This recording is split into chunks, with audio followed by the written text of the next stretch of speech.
Buenas noches, queridos amigos, ustedes aquí en su casa. Tenía tiempo que no nos veíamos. El problema es que estábamos en prédica en otro lugar, donde han sucedido cosas maravillosas, donde conocimos unos excelentes amigos, donde sucedieron milagros, donde sucedieron unciones, donde se demostró que la gloria de nuestro Señor Jesucristo es real, donde nos indicó que nosotros somos instrumento para la obra de nuestro Señor. Ahora hemos retomado con los estudios que teníamos pendientes y habíamos dejado en nuestra casa. Ustedes también hagan lo mismo, porque la pandemia nos obliga a reunirnos dentro del hogar. Esa es la razón que hemos retomado el estudio donde nosotros lo dejamos. Vamos a hablar de Hebreos. Hebreos es una carta que tiene dudas quién la fue escrita, pero sabemos que es Pablo quien hizo todo eso. Él fue el que escribió esta carta. Además fue escrita en los años 70 después que murió nuestro Señor Jesucristo. Pero en esa carta nosotros podemos entender de que como tema central es de que muchos, ¿ya? Hacen entender que los hebreos tienen que ver que con la superioridad de Jesús en todos los aspectos. Entonces, hoy día nos toca ver Hebreos 9, porque habíamos quedado en Hebreos 8 hace unos meses. Amén. Y para eso vamos a pedirle a nuestro Señor Jesucristo, a Jehová también, y ustedes háganlo en una casa como estamos acostumbrados a hacerlo. Cierren sus ojitos y pedamos al Señor que nos acompañe en esta noche. Oh Dios Padre Todopoderoso, bendito Señor. En el nombre de nuestro Señor Jesucristo, te pedimos humildemente que envíes al Espíritu Santo para que poder escudriñar las Escrituras, Señor. Ábrenos nuestras mentes, Señor, para poder entender mejor tu palabra. Sabemos que tú eres el Dios Todopoderoso, bendito Señor, que a nosotros nos has protegido y nos has demostrado que eres el único Rey en el mundo que gobierna este planeta. Para que la gente doble rodilla, para que sepan que tú eres el único abogado, para que sepan que tú eres el único doctor que puede solucionar todos los dolores en esta tierra. Padre Dios Todopoderoso, bendice a todos nuestros enemigos, bendice a todos los distractores que están en contra de tu palabra, a todas las personas que guían en malos pasos con el cuento de tu palabra, Señor Dios bendito. Te pedimos, Señor, humildemente, que bendiga a todas estas personas de este pueblo, Señor.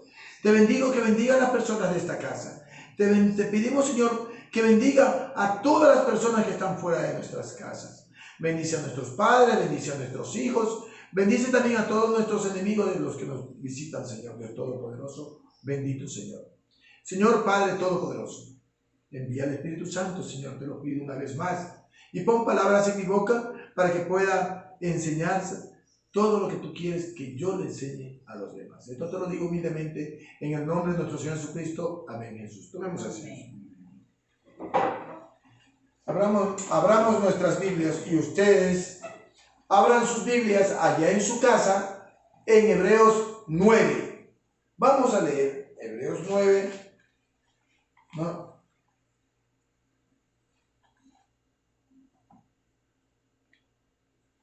¿Qué nos indica Hebreos 9? Yo leo el primer versículo y lo vamos a hacer en nombre del Padre, del Hijo y del Espíritu Santo. O usted lo puede leer y vamos descifrándolo poco a poco, ¿sí? Póngase de pie, hermana Mercedes. Vamos de nuevo, amigos míos, ya mismo al final el trinar de la hermana Mercedes. Vamos, hermano. Amén. Vamos a leer la palabra en el nombre del Padre, del Hijo y de su Santo Espíritu. Hebreos 9, capítulo 1. Ahora bien, aún el primer pacto tenía ordenanzas de culto y un santuario terrenal, porque el tabernáculo estaba dispuesto así. En la primera parte, llamada el lugar santo, estaban el candelabro, la mesa y los panes de la proposición. Sigue. Tras el segundo velo estaba la parte del tabernáculo llamada el lugar santísimo, el cual tenía un incensario de oro y el arca del pacto cubierta de oro por todas partes, en la que estaba una urna de oro que contenía el maná, la vara de Aarón que reverdeció y las tablas del pacto, y sobre ella los querubines de gloria que cubrían el propiciatorio, de las cuales cosas no se pueden ahora hablar en detalle. Y así, dispuestas estas cosas, en la primera parte del tabernáculo entran los sacerdotes continuamente para cumplir los oficios del culto. Pero en la segunda parte, solo el sumo sacerdote una vez al año, no sin sangre, la cual ofrece por sí mismo y por los pecados de ignorancia del pueblo. Ahí nomás. Tome asiento. Queridos hermanos, ¿cómo el Señor se manifiesta? Esos son uno de los errores en algunas partes donde dan su doctrina, pero no quieren desterrar el Antiguo Testamento y hacen confundir al pueblo. Es por mantenerlo sometido con el cuento del diezmo. ¿Qué sucede? Que el primer pacto tenía ordenanzas de culto y un santuario terrenal. O sea, era un santuario o era un tabernáculo o era una iglesia, le podemos decir, que tenía decían, dos fases en las cuales en la primera parte, llamada el lugar santo, estaba un candelabro, la mesa y los panes de proposición.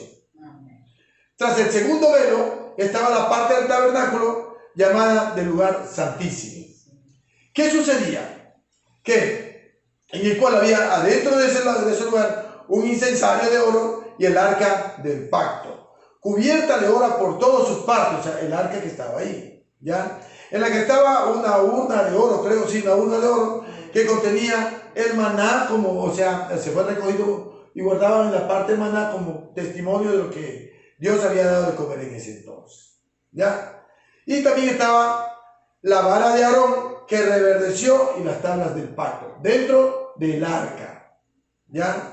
Y sobre el arca en la tapa habían dos querubines con sus alas entrecruzadas, ¿no? O sea, señalando reverencia, cubriendo el propiciatorio, de lo cual cosas no se podían, o sea, no podemos hablar mucho porque sería otra cosa, ¿no? Bueno.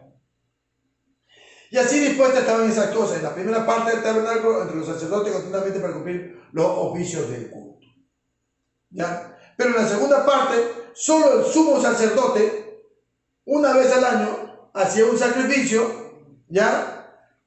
No con sangre, ¿ya? Y eso lo regaba encima lo de los querubines, ¿ya? Para los pecados de ignorancia del pueblo.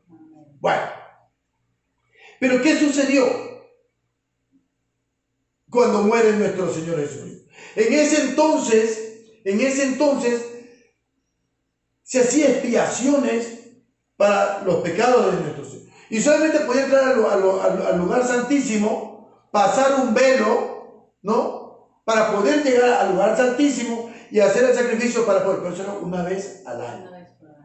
Una vez al año. Pero ¿qué sucedió? Vamos avanzando, ¿no? Veamos el 8 en adelante. Sí. Amén.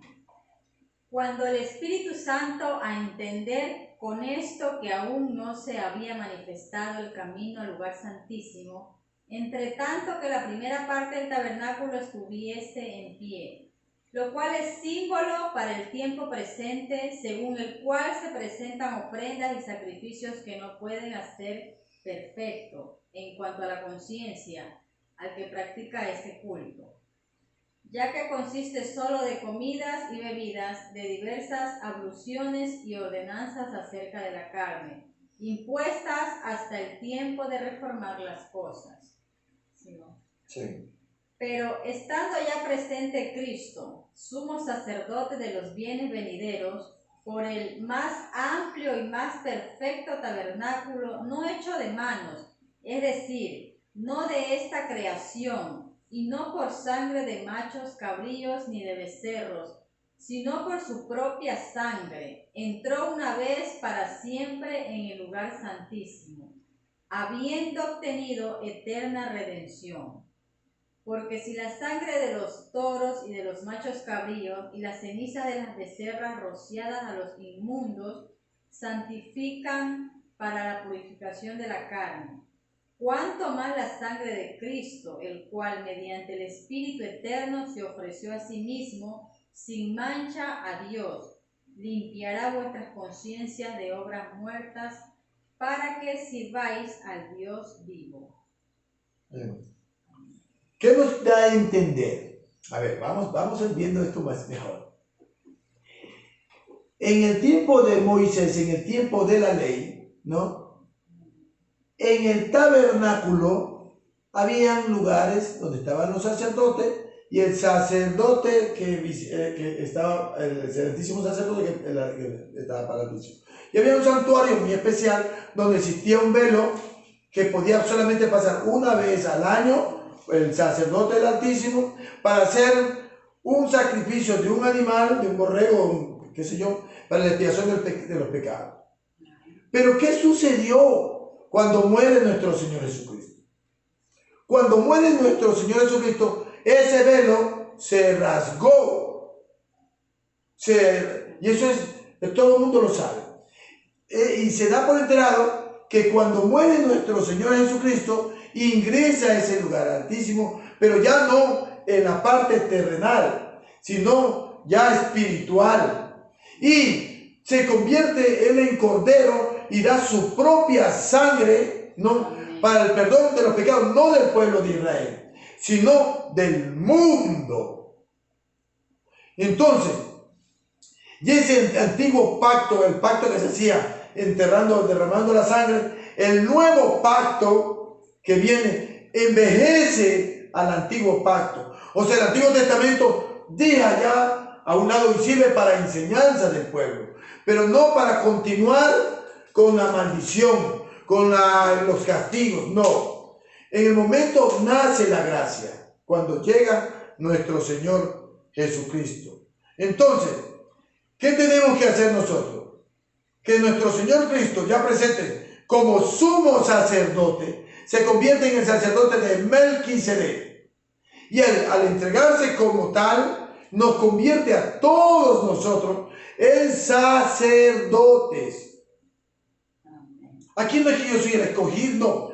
Todos somos sacerdotes. Y si queremos, ambicionamos ser un predicador o algo así, por buena obra deseamos. Amén. Pero no tenemos que ser dados al vino. No tenemos que estar con negocios oscuros. Debemos tener una sola mujer. No debemos ser pendieceros. No tenemos que tener concupiscencia en nuestras mentes. Claro, claramente en Timoteo 1, del 1 Timoteo, del 3 al 1 Timoteo 3, 1 Timoteo 3, del 1 al 7. O también podemos encontrar en Tito, del 2 al 9.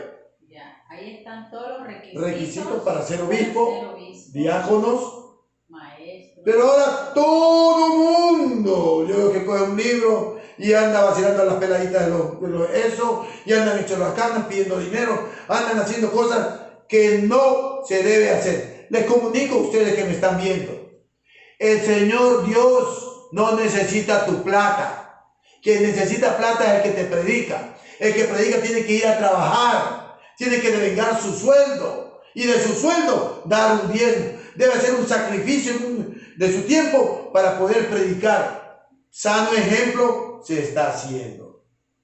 Sigan sana doctrina. Yo sé que esto duele porque están acostumbrados a vivir de esta manera. Sí, se vive del evangelio, pero de una manera diferente.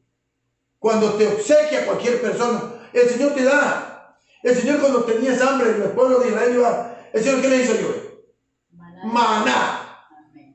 Entonces, ¿de qué estamos hablando? Y esto no es para que se pongan bravos, ni para que me importa que se pongan bravos. El Señor lo dice aquí, no lo digo yo. Pablo decía bien claro, mandaba a recoger la ofrenda una semana antes, y para que no crean que él estaba interesado de ese dinero, él vendía carpas afuera del pueblo de piel de oveja, una de las mejores carpas que tenía. Eso hacía Pablo como predicador. Entonces no es para ponerse bravo ni para enojarse, sino que debemos ser un poquito claros. Claro que toda iglesia necesita pagar luz, agua, pero es cuestión de que cada cual haga un esfuerzo y pero no le puedes exigir a un pueblo vivir sometido a que te estén dando dinero. Bueno, avancemos, hermano. Entonces hasta ahí nosotros vemos que Jesús reemplaza a los sacerdotes del pueblo de Dios y que su sacerdocio ha cambiado nuestra relación directa con Dios. Repita lo que 12, es sentadita nomás. Amén. Versículo 12. Y no por sangre de machos cabríos ni de becerros, sino por su propia sangre entró una vez para siempre en el lugar santísimo. Correcto. Entró al lugar santísimo. Al rasgarse el velo, ya no entra el sacerdote que entraba. Ya se terminó. Hasta ahí llegó la ley. La ley continúa en otro sentido, pero con la gracia. Ya no llega con la ley, ya no llega con esa exigencia, ese tortuguismo, ese liderazgo que tenían, pero era especial, que solamente los levitas podían practicar la ley, predicar la ley, estudiar la ley. Y el último y el mejor estudiante de la ley, ¿quién fue? Pablo. Y el mejor maestro de la ley, ¿quién fue? Gamaliel. Gamaliel, el mejor maestro y el mejor alumno fue Pablo. ¿Vino a cumplir la ley? Sí, Jesús no vino a omitir, hasta cuando todo fuese cumplido. ¿Listo? Entonces, sigamos en lo que dice el artículo 14, ¿lo leímos? El versículo 14. Sí. Ya. Porque dice que así que por este mediador es un nuevo pacto. Y cuando es un nuevo pacto, quiere decir que el antiguo pacto ya dejó de ser. Es como ustedes, pongo un ejemplo de esta manera. Una mujer hace un pacto, firma, se casó con fulano de tal.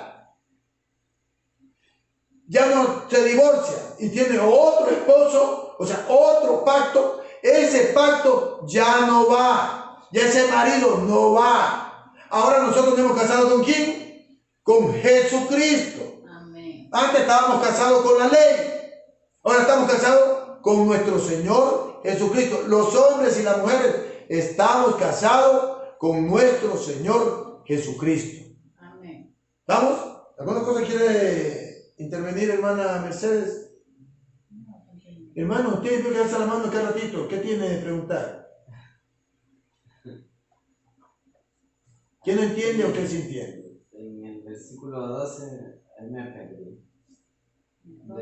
A ver, lo que te da a entender de que nuestro Señor Jesucristo, ¿no? Se entregó como que fuera Él un cordero por tu culpa. Anteriormente mataban un cordero y rociaban esa sangre en los querubines en el arca del pacto, pero dentro del lugar santísimo, donde estaba un velo y ahí pasaba, solamente podía pasar una vez al año el sacerdote del Altísimo.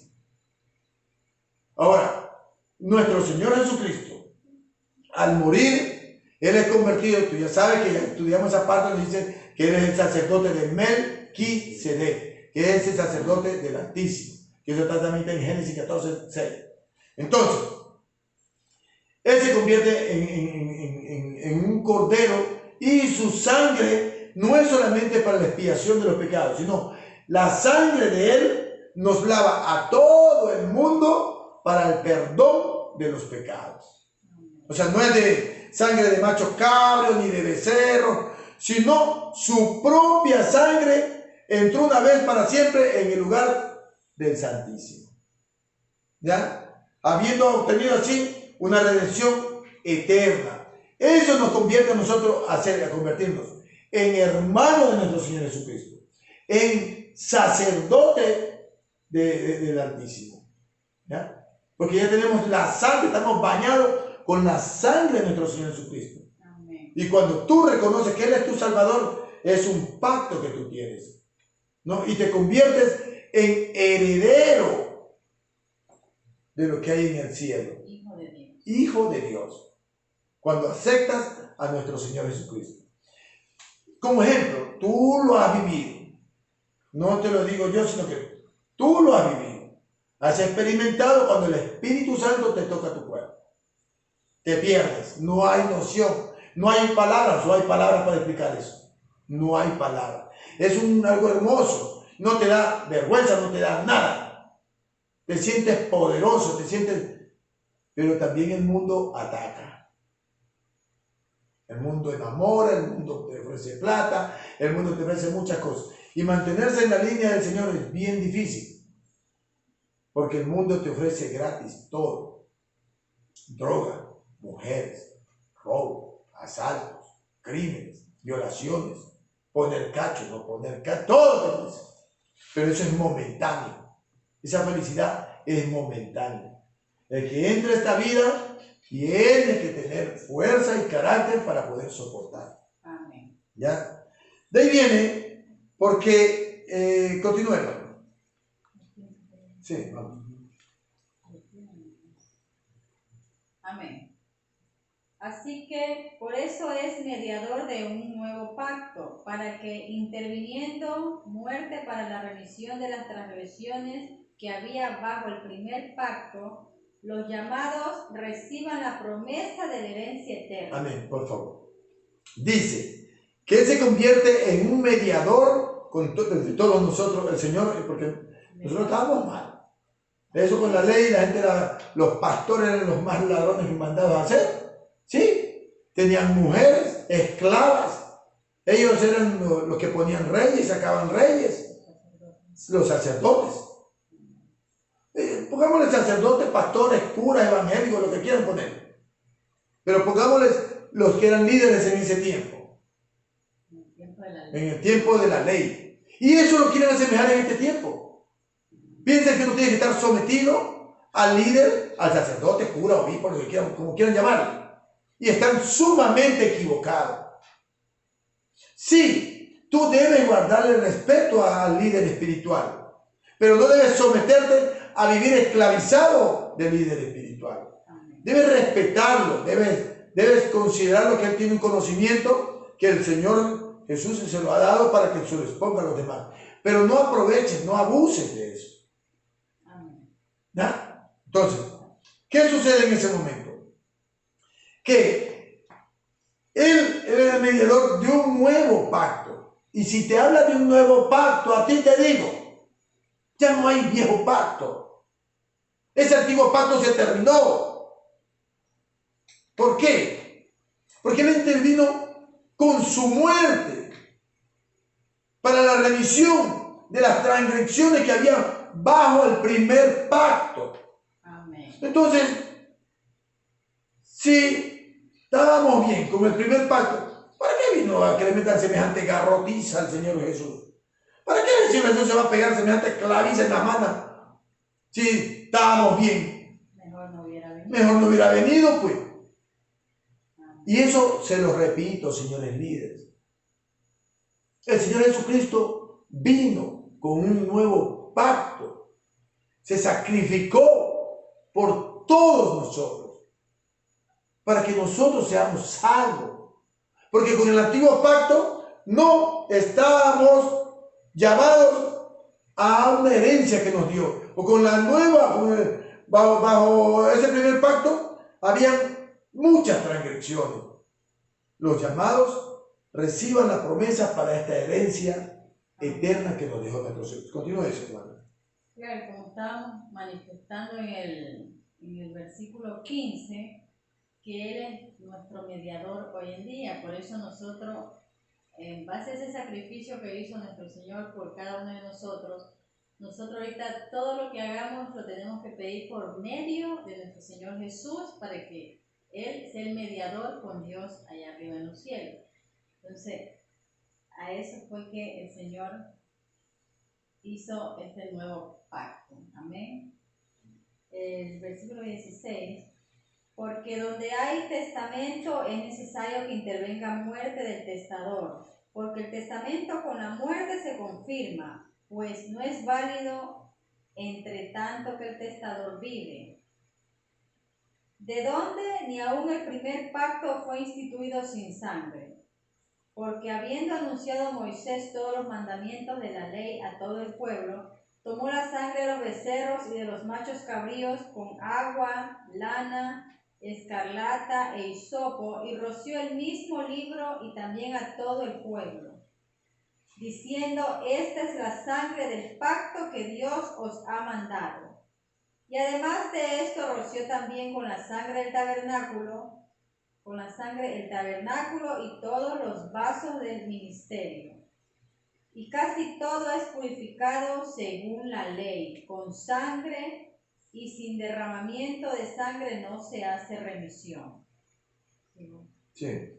Fue pues necesario que las figuras de las cosas celestiales fuesen purificadas así, pero las cosas celestiales mismas con mejores sacrificios que estos. Porque no entró Cristo en el santuario hecho de mano, figura del verdadero, sino en el cielo mismo, para presentarse ahora por nosotros ante Dios. A ver, hasta ahí. ¿Qué es lo que sucede? O sea, no hay más explicación más clara para entender que un varón, así como ustedes escuchan de Simón Bolívar, como escuchan de los héroes que dan la vida por nosotros, por 4 o 5 hombres, y le hacemos una estatua y tenemos un día glorioso por él. Por Cristo, que dio la vida por todos nosotros, debemos venerarlo todos los días. Amén. Él se sacrificó para interceder, y él no entró al lugar altísimo, o sea, al templo hecho de la tierra. Rasgó el velo y se fue directamente al cielo. Se fue allá donde el Altísimo directamente para intermediar por nosotros, por nuestros pecados. ¿Ya? Él entró al santuario hecho de mano. No entró. Figura del verdadero, sino en el cielo mismo para presentarse ahora por nosotros ante Dios. Por eso le llamamos que Él es nuestro abogado. ¿Ya? Y no lo hizo como hacían los sacerdotes aquí en la tierra, que lo hacían todos los años. No. Y con sangre ajena. No. Él con su propia sangre se sacrificó por el perdón. Y ahí una vez quedó para toda la vida. Él no necesita estar entrando y saliendo. No, para toda la vida, para el perdón de él. Por eso dice, entró una vez para siempre. Así también él fue ofrecido una sola vez para llevar los pecados de todos nosotros. Y Él va a aparecer por segunda vez sin relación con el pecado para salvar a los que les esperan. ¿Sí entendimos esa parte? De que nuestro Señor Jesucristo entregó su vida, igual como hacían los sacerdotes del Altísimo, que pasaban a un lugar muy especial, que solamente pasaba un solo sacerdote. No podían entrar más porque se morían, porque era un poder sumamente grande donde estaba el arca. Cualquiera no podía tocar el arca del pacto, porque se morían. Cualquiera no podía tocar el arca. Solamente los sacerdotes. Pero no podían ver lo que había dentro. Solamente el sacerdote del Altísimo. El sumo sacerdote. ¿Quién se convierte en sumo sacerdote? Nuestro Señor Jesucristo.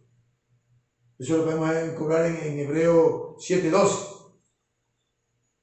7:5. Todo ese tiempo nos habla de que nuestro Señor Jesucristo se convierte en el sacerdote de Melquisedec, porque el Padre le dijo: este es mi hijo amado.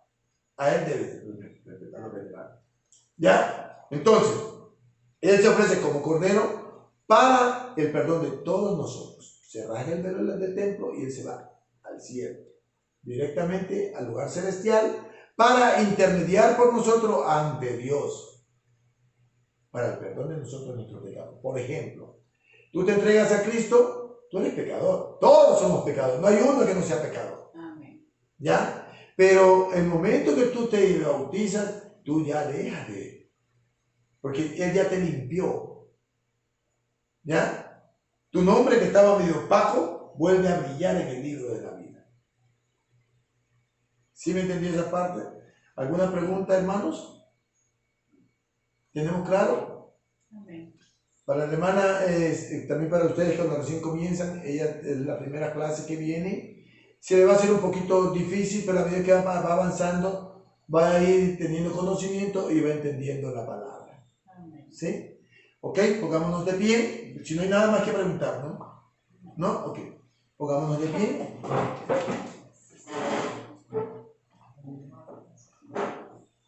Cerremos nuestros ojitos. Oh Dios Padre Celestial, Dios Todopoderoso, ustedes también allá que están en su casa, háganlo de igual manera. Concéntrense y pídanle a nuestro Señor lo que vamos a hablar y de igual manera. Oh Padre Todopoderoso, bendito Señor, te agradecemos, Señor, por la oportunidad de conocer tu palabra un día más aquí, Padre Eterno. Agradecerle por mandar una sierva más para conocer tu palabra, Señor, y caminar en la rectitud como tú lo deseas, Padre Eterno, Dios Todopoderoso, bendito Señor. Padre nuestro que estás en los cielos, santificado sea tu nombre, Padre mío. Bendito seas tú, Padre mío. Benditos sean todos los seres que dieron la vida por seguirte a ti, Padre eterno, Dios Padre Todopoderoso. El sacrificio que se hace por estudiar tu palabra, te lo agradecemos y lo recibimos con gloria, Padre eterno. Nos vamos a despedir, Padre mío, esperando que nos sigas bendiciendo y nos sigas fortaleciendo con todas nuestras tribulaciones, Señor, para poder sobrevivir. Oh Padre eterno, bendito Señor, en el nombre de nuestro Señor Jesucristo, muchísimas gracias por presentarte esta noche en nuestra casa. Amén, Jesús. Amén. Gloria a Dios.